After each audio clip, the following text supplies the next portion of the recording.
The morning sun cast long shadows across the manicured gardens of Clarence House as Charles stood at his study window, watching the groundskeepers tend to the rose bushes that Camilla loved so dearly. His weathered hands gripped the windowsill as he contemplated the weight of the crown that would soon rest upon his head.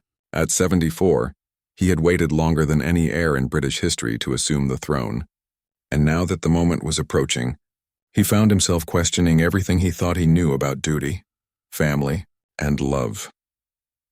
The sound of approaching footsteps echoed through the marble hallway, and Charles turned to see his private secretary entering with a stack of correspondence. Among the official documents and ceremonial invitations was a letter that made his heart skip a beat.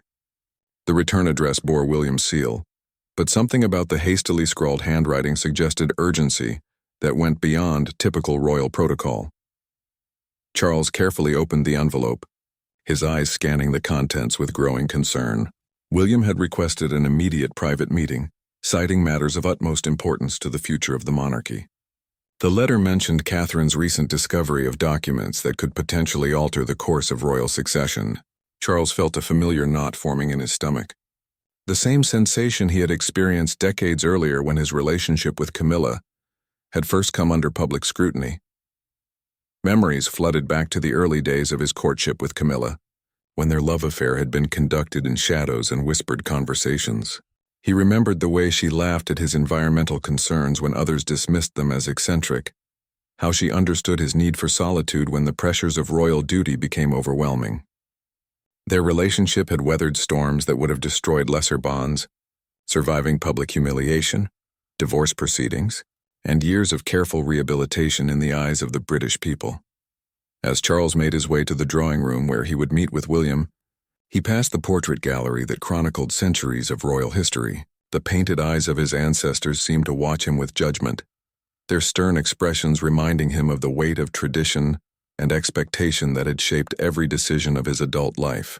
He paused before a portrait of his mother, Queen Elizabeth II, her steady gaze both comforting and challenging. What would she think of the secrets that seemed to be surfacing now, just as he was preparing to honor her legacy? The sound of arriving vehicles drew Charles from his reverie. Through the tall windows he could see the familiar black Range Rover that transported William on his official duties. His eldest son emerged from the vehicle with the measured steps of a man carrying a heavy burden.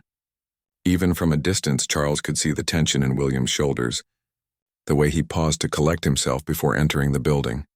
Minutes later, William entered the drawing room, his usual warm demeanor replaced by an expression of serious concern. The two men embraced briefly, but Charles could feel the stiffness in his son's posture, the barely contained emotion that threatened to spill over into their conversation. William's blue eyes, so reminiscent of his late mother Diana, held a mixture of love, worry, and something that looked dangerously close to betrayal. They settled into the leather armchairs that had witnessed countless royal conversations over the years, the weight of unspoken words hanging heavy in the air between them. Charles poured tea from the silver service, his hands steady, despite the turmoil in his heart. The ritual of afternoon tea had always provided a sense of normalcy in their extraordinary lives, but today even this simple pleasure felt fraught with tension. William began to speak, his voice carefully controlled but unable to hide the underlying emotion. He described Catherine's recent discovery while organizing papers in preparation for their move to Windsor Castle. Hidden among old correspondence and official documents, she had found letters that dated back to the early years of Charles and Camilla's relationship. The letters themselves were not particularly shocking, William explained, but they had led Catherine to investigate further into the timeline of events that had shaped the royal family's recent history. As William continued his account, Charles felt his world beginning to shift beneath him. The careful narrative that he and Camilla had constructed over the years, the story of star-crossed lovers who had found their way back to each other after years of separation, was about to be challenged by evidence that suggested a far more complex truth. The letters had contained references to meetings and decisions that had never been made public, conversations that could change the public's understanding of the events leading up to Diana's death and Charles's eventual marriage to Camilla. Charles watched his son's face as he spoke, seeing the internal struggle between filial loyalty and the duty that William felt toward the truth. The younger man had inherited Diana's passion for honesty, and Charles's sense of responsibility, creating a moral compass that would not allow him to ignore what Catherine had discovered. William spoke of sleepless nights and difficult conversations with Catherine, of their shared concern about the impact these revelations could have on the monarchy during such a delicate transition period. The afternoon light began to fade as their conversation continued, casting the room in the golden hues that Charles had always associated with peaceful family gatherings. But there was nothing peaceful about the knowledge that family secrets, carefully guarded for decades, were now threatening to emerge into the harsh light of public scrutiny. Charles found himself thinking of Camilla, probably at that very moment arranging flowers in their private quarters, unaware that the life they had built together was about to face its greatest test. As William concluded his initial explanation, he reached into his briefcase and withdrew a manila folder that seemed to pulse with dangerous potential. Charles recognized the weight of the moment, understanding that whatever was contained within those pages would force him to confront choices he had made decades earlier, decisions that had seemed necessary at the time, but might now appear in a very different light. The room fell silent except for the ticking of the antique clock on the mantelpiece, marking the seconds until everything would change forever. Charles reached for the manila folder with trembling fingers, his mind racing through decades of carefully constructed explanations and half-truths. The weight of the documents felt disproportionate to their physical mass, as if they contained the gravity of years spent navigating the treacherous waters of public opinion and family duty. William watched his father's face intently, searching for signs of recognition or guilt that might confirm his worst fears about what Catherine had uncovered. The first document was a letter dated 3 months before Diana's fatal car accident in Paris. Charles recognized his own handwriting immediately, though the words seemed foreign now, written by a younger version of himself who had been desperate to find a path toward happiness while maintaining his royal obligations. The letter was addressed to Camilla, but its contents revealed a level of coordination and planning that went far beyond what the public had ever been told about their relationship during those tumultuous years. In the letter, Charles had outlined a strategy for gradually reintroducing Camilla into his public life, after an appropriate period of mourning and reflection. He had discussed timing, public relations considerations, and the need to carefully manage the narrative around their reunion. Most damaging of all, the letter contained references to conversations with palace officials about the long-term viability of his marriage to Diana, written in language that suggested the end of that marriage was not just inevitable, but actively being orchestrated. William's voice was quiet, but firm as he pointed out the implications of what they were reading. If these letters were to become public, they would paint a picture of a calculated campaign to remove Diana from the picture and clear the way for Camilla's return. The British people who had mourned Diana as the people's princess and gradually accepted Camilla as Charles's true love would be forced to reconsider everything they thought they knew about the royal family's recent history. Charles set the letter down with careful precision, his mind already working through the potential ramifications. He could see the headlines that would dominate the tabloids, the parliamentary questions that would follow, the Republican movements that would seize upon this evidence as proof that the monarchy was nothing more than an elaborate charade designed to protect the privileges of an undeserving elite. The work of decades, the careful rehabilitation of his and Camilla's public image, could be undone in a matter of days. But it was not just the political consequences that worried Charles most deeply. As he looked at his son, he could see the pain and confusion in William's eyes, the struggle to reconcile the father he loved with the man who might have been capable of such calculated deception. William had grown up believing in the official story of his parents' marriage, the narrative of incompatibility and mutual respect that had allowed him to maintain relationships with both his father and stepmother while honoring his mother's memory. William spoke about his conversations with Catherine, how she had initially dismissed the letters as routine correspondence, until she began to notice patterns and dates that didn't align with the official timeline. Catherine's background as a commoner who had married into the royal family gave her a unique perspective on the challenges of navigating palace politics and public expectations. She understood better than most how carefully crafted narratives could become accepted truth over time, and she had recognized the significance of what she had discovered. Charles found himself thinking about Camilla's reaction when she learned about this discovery. Throughout their decades together, she had proven to be remarkably resilient in the face of public criticism and personal attacks.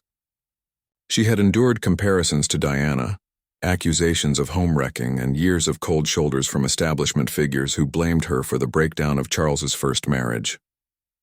But this revelation would test even her considerable strength and composure.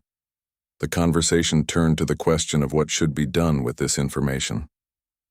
William made it clear that he had no desire to destroy his father or damage the monarchy unnecessarily, but he also could not ignore evidence that suggested the public had been deliberately misled about events that had shaped the course of British history.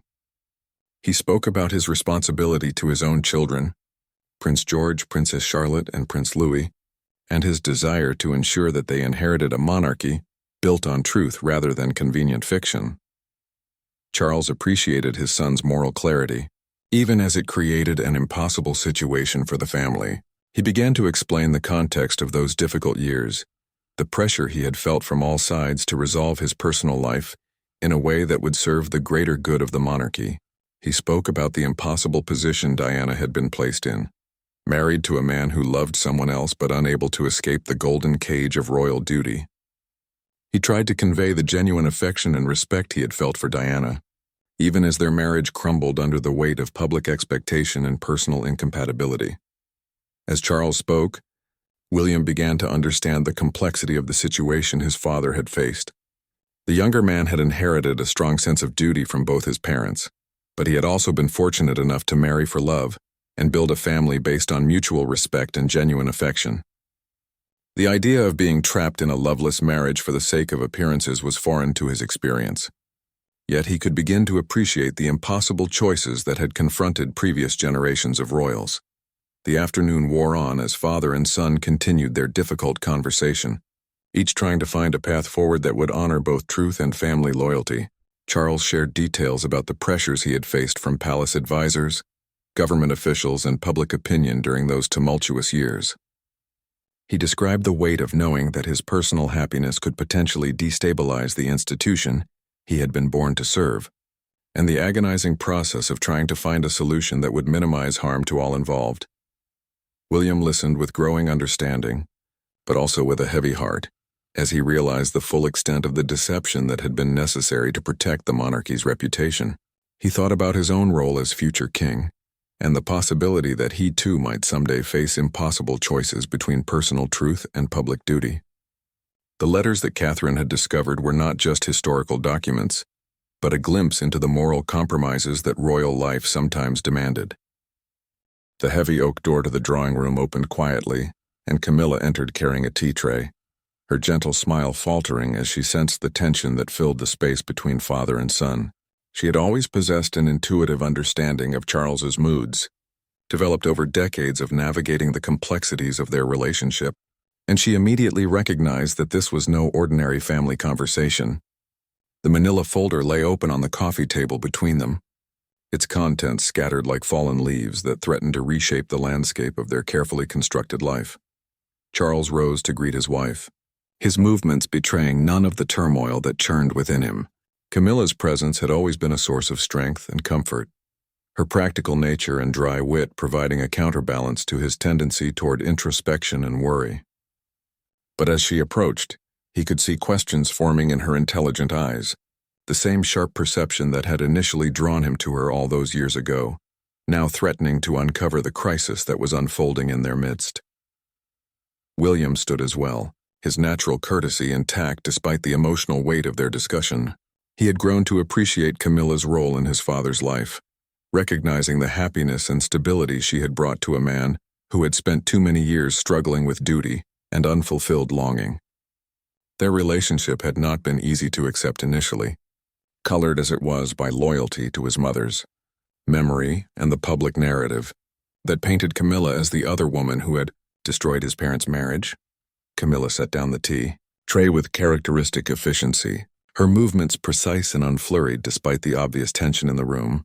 She had learned long ago to maintain her composure in difficult situations, a skill honed during years of public scrutiny and private heartbreak. Her eyes moved from the documents on the table to Charles's troubled expression, and finally to William's carefully controlled demeanor, reading the situation with the expertise of someone who had navigated royal politics for decades. The silence stretched between them until Charles finally found his voice, explaining to Camilla what Catherine had discovered and what William had brought to his attention. He watched his wife's face carefully as he spoke, noting the slight tightening around her eyes that indicated she was beginning to understand the magnitude of what they were facing. Camilla had always been pragmatic about their past, acknowledging the pain they had caused while focusing on building a future together. But this revelation threatened to drag them back into controversies they had thought were finally behind them. Camilla sank into her usual armchair, her composure intact but her hands betraying a slight tremor as she reached for her teacup. She had spent years building relationships within the royal family, earning the respect and eventual affection of people who had initially viewed her with suspicion and resentment. The thought of those carefully cultivated bonds being destroyed by revelations about choices made decades earlier filled her with a quiet dread that she struggled to conceal. William observed his stepmother's reaction with growing sympathy, recognizing the unfairness of a situation that would likely impact her more severely than anyone else involved. While Charles would face criticism for his role in the events described in the letters, Camilla would once again be cast as the villain in a story that had always been more complex than public understanding allowed. The progress she had made in winning over the British people would be erased overnight, replaced by renewed accusations and conspiracy theories that would follow her for the rest of her life. As the three of them sat in the gathering dusk, Charles began to share details about the period covered by the letters, providing context that was not evident in the written words alone. He spoke about the pressure he had felt from various quarters to resolve his personal situation in a way that would serve the monarchy's interests, the impossible position of being expected to maintain a marriage that had become untenable while also fulfilling his role as heir to the throne. Camilla listened without interruption, occasionally reaching over to touch Charles's hand in a gesture of support and solidarity. She had lived through these events herself, experiencing the pain of separation and the hope of eventual reunion, but hearing them described in clinical terms through the lens of palace strategy gave them a different and more troubling dimension. The love that had sustained them through decades of separation and criticism was being reframed as a calculated campaign to achieve predetermined objectives. William found himself struggling with conflicting emotions as he listened to his father's explanations. Part of him wanted to accept the narrative being presented, to believe that love and duty had simply collided in ways that forced difficult choices and unfortunate deceptions. But another part of him, the part that had inherited Diana's moral clarity and passionate commitment to truth, could not ignore the implications of what the letters revealed about the manipulation and planning that had preceded his mother's death. The conversation turned to the question of Camilla's knowledge and involvement in the events described in the letters. Charles was careful to emphasize that many of the strategic decisions had been made without her input, that she had been as much a victim of circumstances as anyone else involved. But the letters suggested a level of coordination between them that went beyond the official narrative of star-crossed lovers who had been kept apart by duty and circumstance. Camilla spoke for the first time since learning about the discovery, her voice steady but tinged with resignation. She acknowledged that she had been aware of discussions about the future of Charles's marriage to Diana, but insisted that she had never actively campaigned for its dissolution or sought to hasten its end.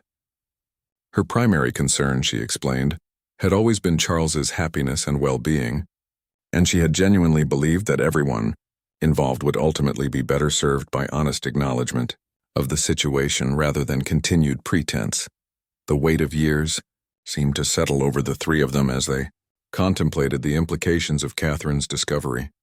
Charles thought about the upcoming coronation, the ceremony that was meant to mark his assumption of full royal responsibility and the beginning of a new chapter in British history. The pomp and pageantry that he had spent months planning now seemed fragile and potentially meaningless in the face of revelations that could undermine the very foundations of public trust in the monarchy. William spoke about his concerns for his own children, the need to ensure that they inherited an institution worthy of their sacrifice and service. He had watched his father struggle with the burden of duty throughout his life, and he was determined to find a way forward that would honor both truth and family loyalty. The lessons learned from this crisis, he believed, could ultimately strengthen the monarchy by forcing a more honest reckoning with its past mistakes and human frailties.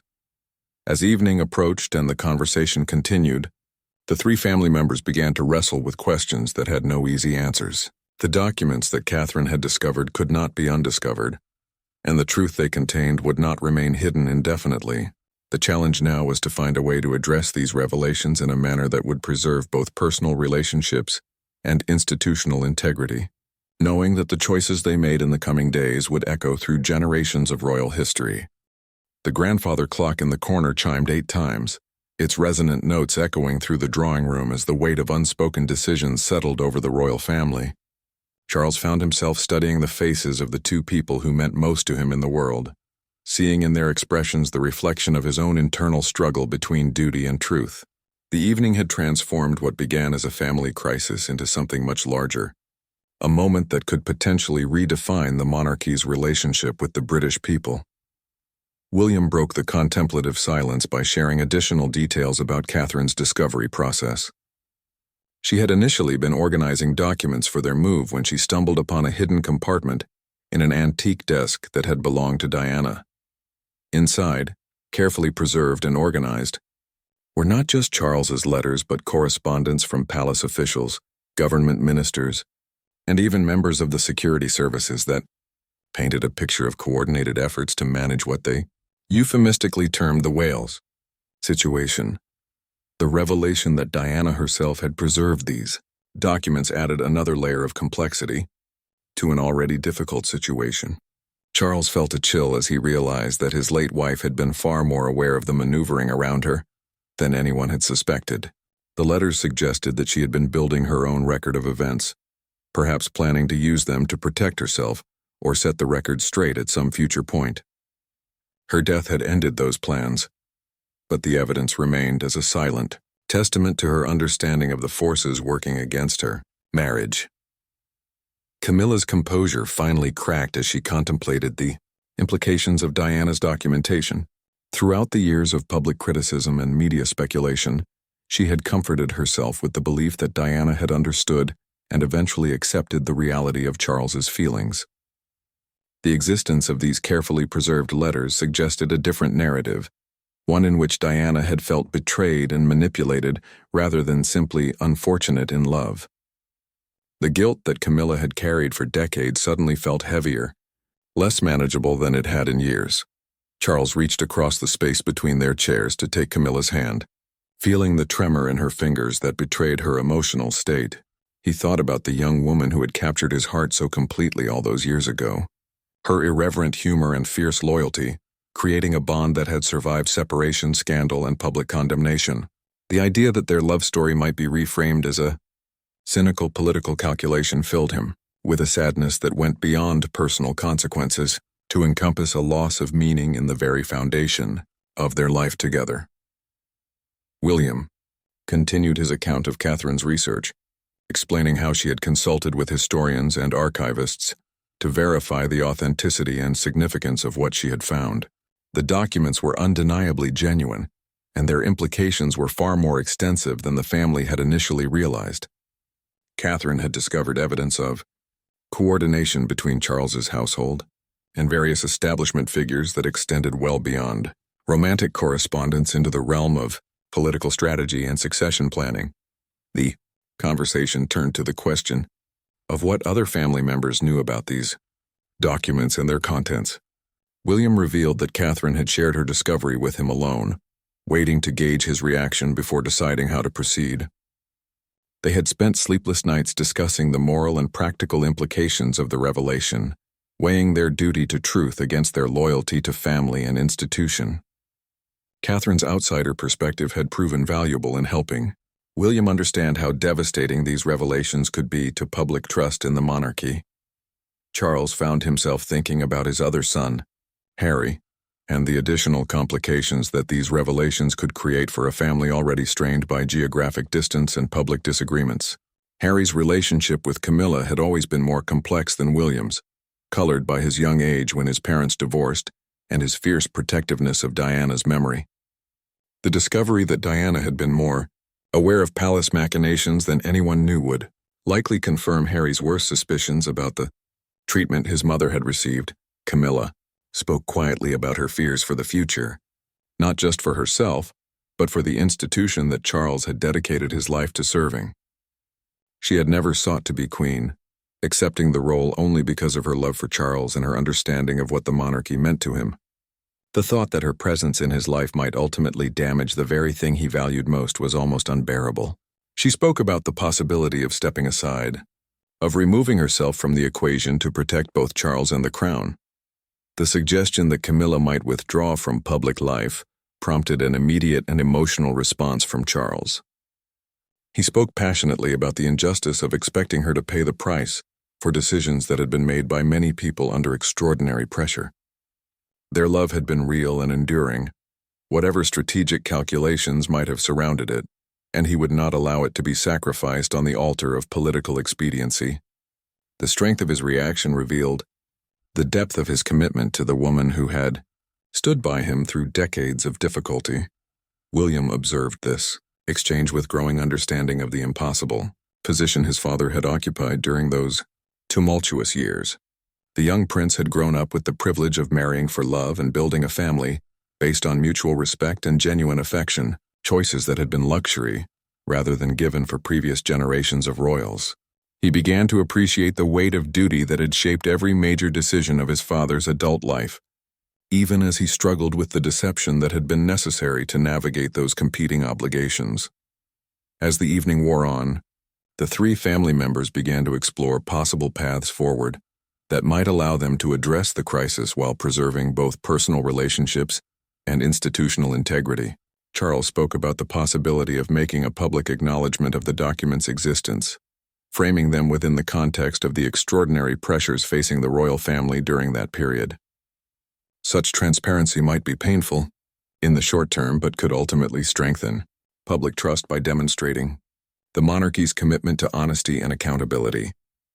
Camilla, worried about the impact such revelations would have on the upcoming coronation, and the broader question of public support for the monarchy. Years of careful rehabilitation had brought her to a place where she was finally accepted, if not universally loved, by the British people. The thought of returning to the dark days of tabloid vilification and public hostility filled her with dread, not just for herself but for the additional burden it would place on Charles during what should be the crowning achievement of his life. William found himself thinking about his own role as future king and the lessons this crisis could teach about the importance of transparency and moral leadership. He had always believed that the monarchy's strength lay in its ability to evolve with changing times while maintaining its core values of service and duty. The challenge now was to find a way to honor that evolution while dealing honestly with the mistakes and moral compromises of the past. The conversation continued late into the evening, with each family member struggling to balance competing loyalties and responsibilities. Outside, the lights of London twinkled in the distance, a reminder of the millions of people whose faith in the monarchy hung in the balance of the decisions being made in this quiet drawing room. The weight of history and the hope for the future converged in this moment of crisis, demanding choices that would echo through generations of royal tradition. 3 days had passed since that pivotal evening conversation, and Charles found himself standing in the same spot by his study window, watching the morning mist rise from the gardens while wrestling with the decision that would define the remainder of his reign. The weight of the manila folder seemed to have grown heavier with each passing hour, its contents burning like a secret fire that threatened to consume everything he had worked to build. Sleep had become elusive, filled with dreams of Diana's knowing eyes and newspaper headlines that painted him as the architect of a decades-long deception. William had returned to Windsor Castle to continue discussions with Catherine, leaving Charles and Camilla to confront the reality of their situation in the privacy of their shared home. The comfortable routines that had sustained them through years of marriage now felt strained and artificial, each conversation carefully measured to avoid the topic that dominated their thoughts. Camilla had thrown herself into her official duties with renewed vigor, as if royal engagements and charitable activities could provide shelter from the storm that was gathering around them. The telephone call that Charles had been dreading Finally came that morning, the distinctive ring that indicated a secure line from Buckingham Palace. His private secretary's voice carried the weight of institutional concern as he relayed reports of journalists making inquiries about historical documents related to the Wales marriage. Someone somewhere had begun asking questions that suggested Catherine's discovery might not remain a family secret much longer. The carefully constructed walls of privacy that protected royal correspondence were beginning to show cracks that could soon become irreparable breaches. Charles thought about the conversation he would need to have with his press secretary, the delicate dance of neither confirming nor denying rumors while preparing for the possibility that the full truth might soon be beyond their control. The royal family's relationship with the media had always been complex, built on mutual dependence and carefully managed access that allowed for strategic messaging when necessary. But this situation was different, involving historical events that could not be spun or reframed without risking even greater damage to the monarchy's credibility. The sound of approaching footsteps interrupted his brooding, and Charles turned to see Camilla entering the study with her usual morning tea service. Her movements were deliberately normal, a studied casualness that failed to hide the tension in her shoulders and the careful way she avoided meeting his eyes directly. They had both become actors in their own lives, performing the roles of a contented royal couple while privately grappling with fears that threatened to tear apart the foundation of their relationship. Camilla spoke about her upcoming visit to a children's hospital, describing the new pediatric wing that would be opening with her patronage and support. The normalcy of the conversation felt both comforting and surreal, a reminder that life continued even as their personal world seemed to be shifting beneath them. Charles found himself wondering how many other royal couples throughout history had maintained these facades of normalcy while privately confronting crises that could destroy everything they had built together. The conversation was interrupted by another telephone call, this time from William, whose voice carried an urgency that immediately set Charles on edge. Catherine had received a call from a journalist who claimed to have copies of documents related to Diana's death and the subsequent relationship between Charles and Camilla. The caller had not revealed the specific contents of what they possessed, but the questions being asked suggested a level of knowledge that went well beyond routine royal speculation. William's voice reflected the strain of the past 3 days as he described Catherine's reaction to the journalist's call. She had maintained her composure during the conversation, neither confirming nor denying any specific claims, but the experience had shaken her confidence in their ability to manage this crisis privately.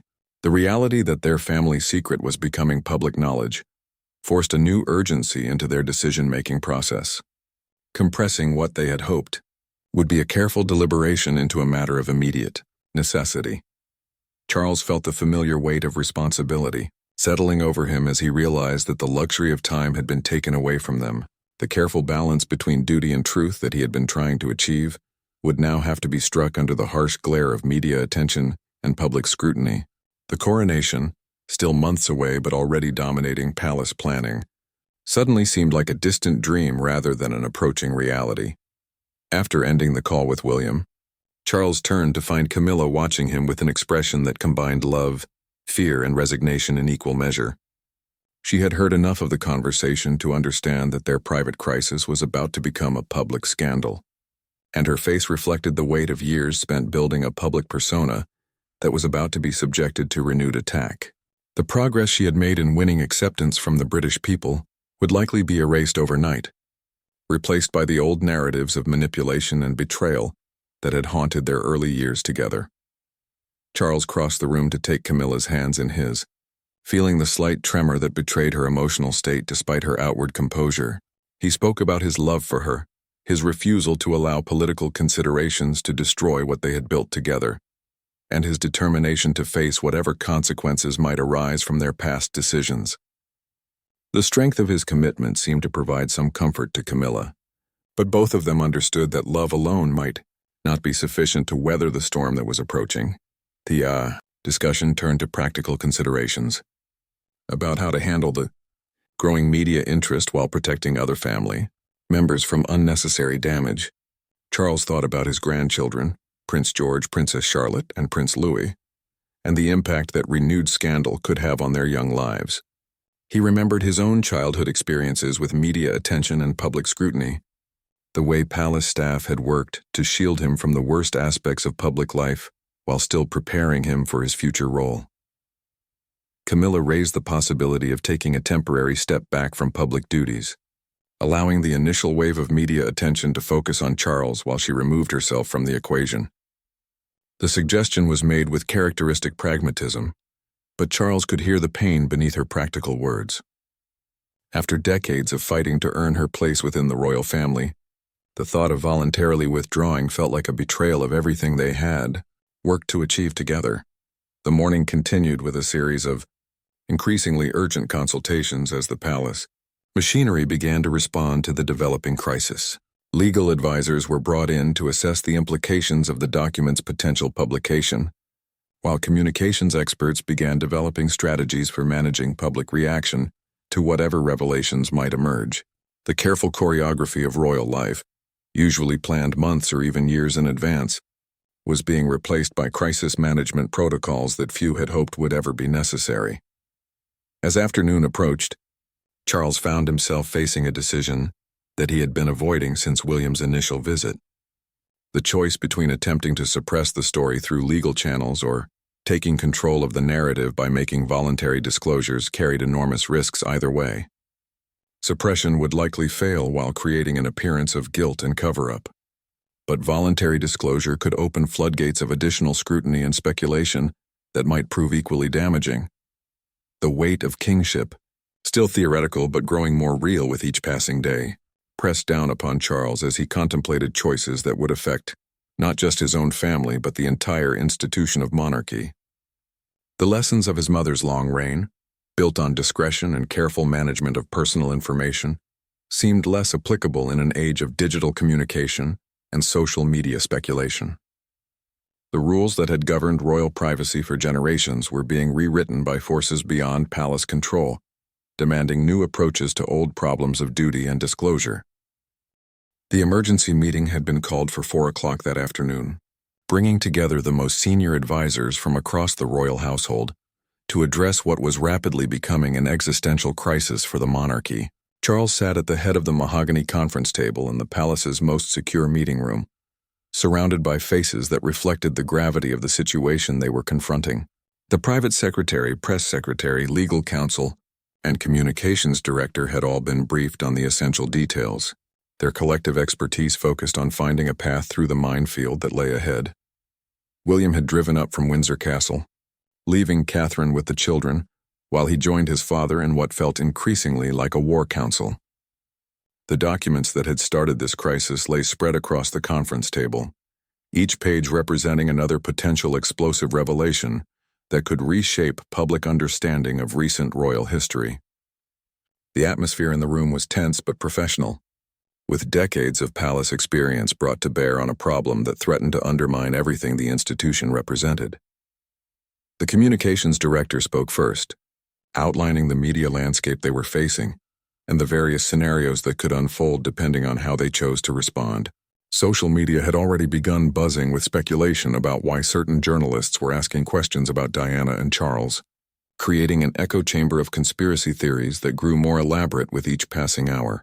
The traditional relationship between the palace and established media outlets, built on mutual respect and careful information management, was being challenged by digital platforms that operated outside conventional editorial controls. Legal counsel presented options for attempting to prevent publication of the documents through injunction proceedings, but warned that such efforts would likely fail while creating exactly the kind of public spectacle they were trying to avoid.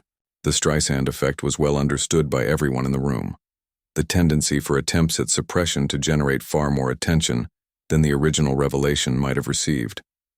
British courts had become increasingly reluctant to grant privacy injunctions involving public figures, particularly when the information in question related to matters of historical and constitutional significance. Charles listened to the expert assessments while studying the faces of his advisors, seeing in their expressions the weight of institutional loyalty, balanced against professional realism. These were people who had dedicated their careers to protecting and promoting the monarchy, But they were also pragmatists who understood that their primary obligation was to help the royal family navigate crises rather than pretend such crises did not exist.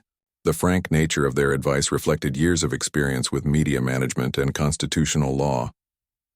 William spoke about his conversations with Catherine and their shared belief that transparency, however painful, might ultimately serve the monarchy better than continued secrecy. The younger generation of royals had grown up in an era of social media and instant communication, where attempts to maintain privacy often backfired by creating an appearance of dishonesty or manipulation.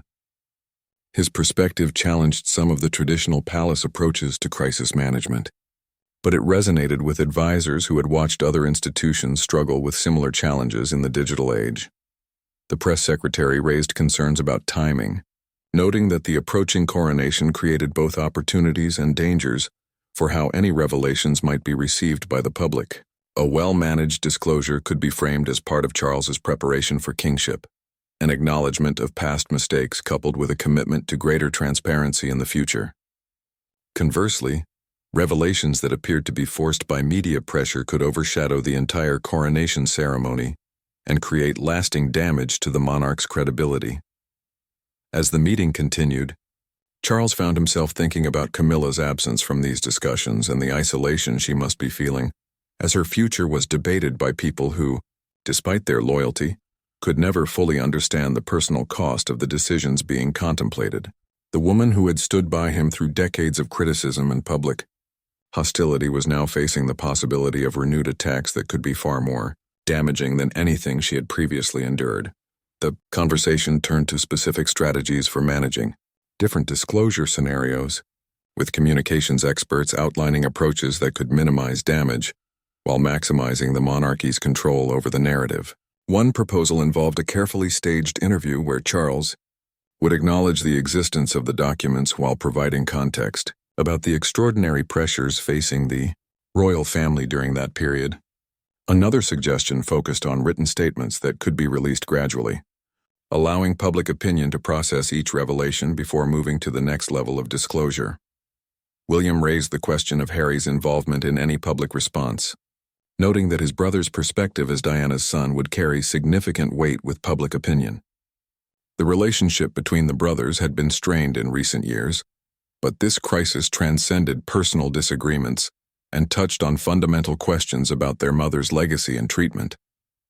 Any response that appeared to exclude Harry from the conversation could create additional complications and suggest that the family was not united in addressing these revelations. The legal team presented detailed analyses of the document's authenticity and potential legal implications, confirming what everyone already knew. The letters were genuine and their contents could not be dismissed or explained away through technical challenges. The handwriting analysis, paper dating, and contextual evidence all pointed to a coordinated effort to manage Charles and Diana's marriage in ways that went well beyond what had previously been acknowledged publicly. Charles spoke about his desire to protect Camilla from unnecessary damage while acknowledging that their shared future was inseparable from how this crisis was resolved. The love that had sustained them through decades of separation and criticism was now being tested in ways they had never imagined, with every strategic decision carrying personal consequences that extended far beyond political considerations. The room fell silent as advisors contemplated the human cost of the various options being discussed. The meeting was interrupted by an urgent message from the palace's media monitoring team, reporting that several journalists were now working together to piece together the story, and that publication of some version of the revelations appeared imminent. The luxury of careful deliberation was being stripped away by the reality of competitive journalism and the commercial pressures that drove media coverage of royal stories. The palace's window for controlling the narrative was closing rapidly, forcing decisions that ideally would have been made over weeks rather than hours. As afternoon turned to evening, the weight of accumulated pressure began to show on everyone in the room. Charles looked older than his years, the stress of the situation etching new lines around his eyes and adding a tremor to his usually steady hands. William's composure remained intact, but his concern for his father and stepmother was evident in the way he leaned forward during crucial moments of discussion. his body language reflecting the emotional investment he had in finding a solution that would protect both family and institution. The advisors began to coalesce around a strategy that combined controlled disclosure with vigorous defense of the context and motivations behind the documented actions. The approach would require Charles to acknowledge mistakes while maintaining that his ultimate goal had always been to serve the monarchy and the British people to the best of his ability. It was a high-risk strategy that could either demonstrate leadership and moral courage or appear as inadequate damage control, depending on how skillfully it was executed and how generously it was received by public opinion. The moment had arrived with the weight of inevitability, despite all the careful planning and strategic discussions that had consumed the past week. Charles stood in the blue drawing room at Buckingham Palace, straightening his tie one final time before facing the cameras that would broadcast his words to millions of people across the Commonwealth and beyond. The decision to make a televised address had been reached after heated debates among his advisors, but ultimately it felt like the only way to take control of a narrative that was threatening to spiral beyond palace management. William stood nearby, having insisted on being present for this historic moment, despite the personal cost it represented for their family. His presence provided Charles with a measure of comfort, a visible symbol of continuity and support that would speak volumes to viewers who understood the significance of the heir standing beside his father during such a difficult confession. The younger man's steady composure had been a source of strength throughout the crisis, his modern sensibilities helping to shape a response that acknowledged past mistakes while looking toward future redemption. Camilla had chosen not to be present for the address itself, recognizing that her visible presence might detract from Charles's message and provide additional fodder for critics who would inevitably question her role in the events being discussed. Instead, she waited in their private apartments, surrounded by close friends who had rallied to provide emotional support during what was undoubtedly the most challenging period of her public life. Her absence from the cameras did not diminish her importance to the decisions being made, but it reflected the strategic calculation that this moment belonged to Charles alone. The television crew made their final adjustments to lighting and sound equipment, while Charles reviewed his prepared remarks one last time. The speech had been crafted over several sleepless nights, balancing the need for honesty with the requirements of constitutional propriety and family loyalty. Every word had been carefully chosen to acknowledge responsibility, without providing ammunition for those who would seek to use these revelations to damage the monarchy itself. The delicate balance between confession and explanation would determine whether this address became a moment of redemption or an accelerant to institutional crisis. As the cameras began to roll, Charles felt the familiar weight of public responsibility settling over him, the same sensation he had experienced countless times throughout his decades of royal duty. But this time was different, marked by a vulnerability and honesty that had rarely been displayed in official royal communications.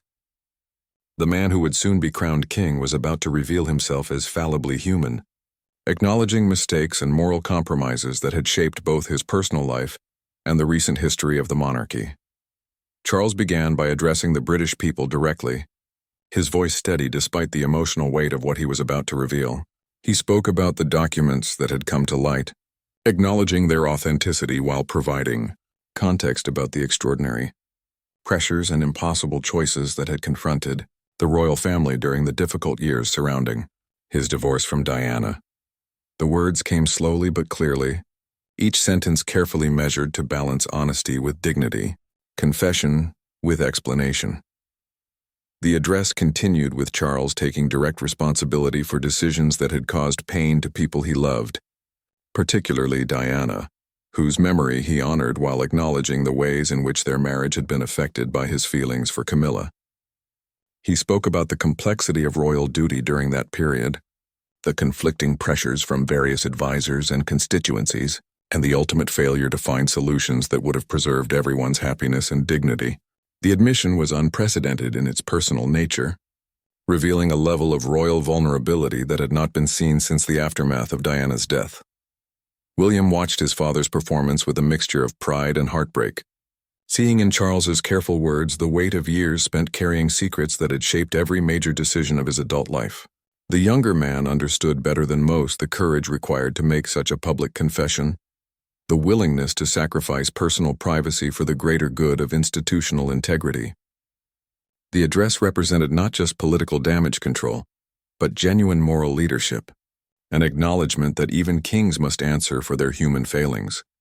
Charles spoke about Camilla with evident love and respect, defending her character while acknowledging the pain their relationship had caused to others. He described her as a woman of integrity, who had never sought to destroy his marriage to Diana, but had found herself caught up in circumstances beyond anyone's complete control. The defense was heartfelt but careful, avoiding language that might appear to shift blame while making clear that Camilla had been as much a victim of impossible circumstances as anyone else involved. The most difficult portion of the address dealt with Diana's awareness of the situation, Charles's acknowledgement that his late wife had understood more about the palace maneuvering than anyone had previously acknowledged.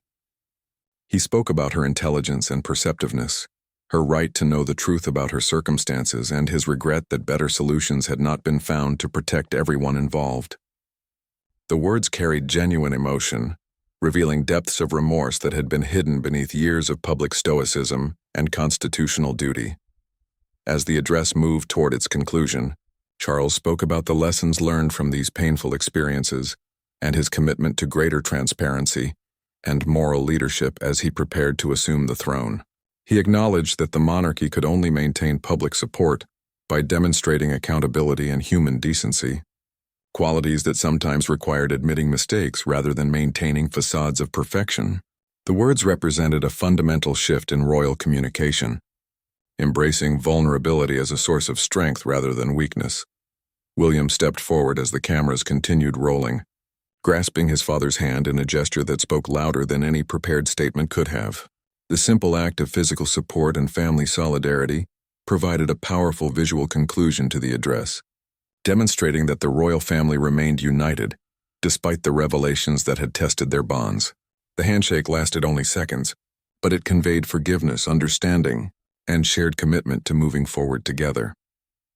As the cameras stopped rolling and the television crew began packing their equipment, Charles felt a sense of relief that he had not experienced in weeks. The secret that had weighed so heavily on his conscience was now public knowledge, subject to debate and criticism, but no longer hidden in shadows that bred speculation and conspiracy theories. The response from the public and media would determine whether this gamble with transparency had succeeded, but at least the choice had been made with honesty rather than calculation. In the days that followed the address, public reaction proved more complex and nuanced than palace advisors had dared hope. While criticism certainly emerged from predictable quarters, many commentators and ordinary citizens expressed appreciation for Charles's willingness to acknowledge past mistakes and take responsibility for difficult decisions. The monarchy's approval ratings initially dipped, but then began to recover, as people processed the implications of what they had heard and seen. Camilla's return to public duties weeks later was marked by unexpected warmth from crowds who seemed to appreciate her decision to remain largely silent during the crisis while supporting Charles through his ordeal. The couple's obvious affection and mutual support gradually helped to reshape public perception of their relationship, transforming a story of scandal and manipulation into a more complex narrative of human love, surviving extraordinary pressures and institutional constraints. The coronation proceeded as planned, though with a different emotional resonance than originally intended. Charles's acknowledgement of past mistakes and commitment to transparent leadership had paradoxically strengthened his moral authority to assume the throne, demonstrating that modern monarchy could survive and even benefit from honest reckoning with its human imperfections. William's presence throughout the ceremony, and his visible support for both his father and stepmother, helped to signal continuity and renewal within the royal family. Years later, historians would mark Charles's televised address as a turning point in the relationship between the British monarchy and its people, a moment when institutional survival required unprecedented personal honesty. The crisis that had threatened to destroy everything Charles held dear ultimately became the foundation for a more authentic and sustainable approach to royal leadership, proving that even the most carefully guarded secrets could become sources of strength when handled with courage and integrity.